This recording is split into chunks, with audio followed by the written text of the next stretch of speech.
Varathane water-based triple thick polyurethane. In a spray can? Are you kidding me? How is it possible for triple thick anything to get through that pinhole nozzle? Today on Alley Picked, I plan to find out.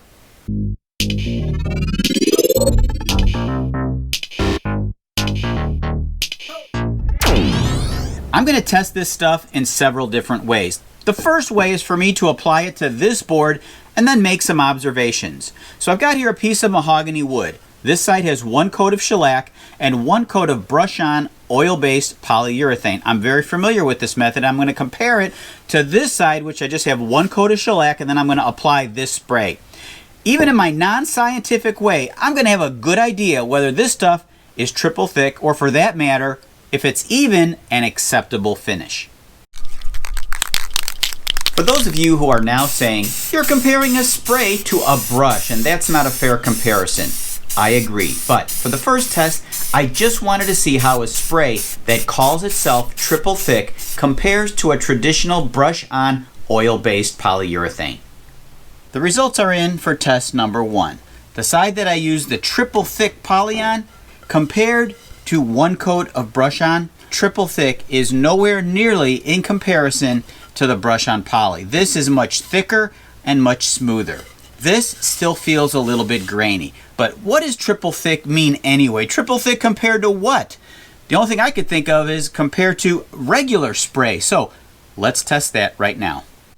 Here's a piece of wood that I sanded equally with coarse sandpaper. I'll spray each side and let it dry.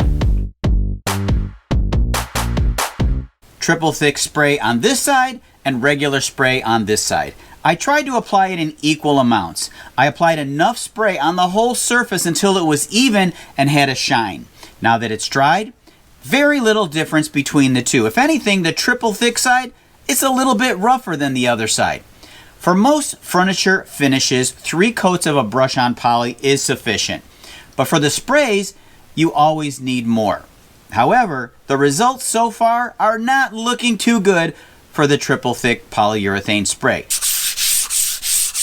2 coats of triple thick here and 2 coats of regular here. I do have to say that the triple thick now has a slight edge over the regular poly. But keep in mind that this stuff is triple thick, which means 2 coats of this is equal to 6 coats of this.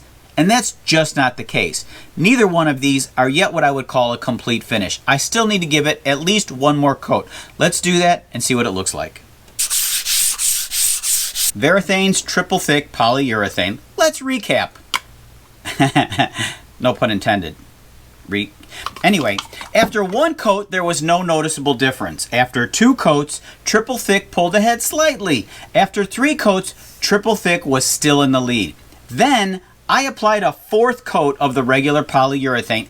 I saw no noticeable difference between the two. 3 coats of this equaled 4 coats of this.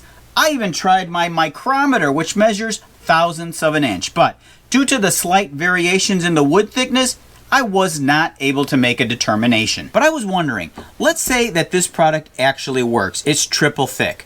What would be the difference between using it or just using a regular spray and applying it thicker? I have no idea. Now let's answer some questions. Is this stuff really triple thick? No, it's not even close to brush-on polyurethane. And I'd be generous if I said that it was 1.5 times thicker than regular polyurethane spray. But then, regular poly dries a little bit faster, so time-wise, you save nothing. Cost-wise, the triple thick is $2 more and you get 1/4 of an ounce less. The last question I'm going to answer is the one on my video thumbnail picture. Is Varathane triple thick polyurethane just a gimmick?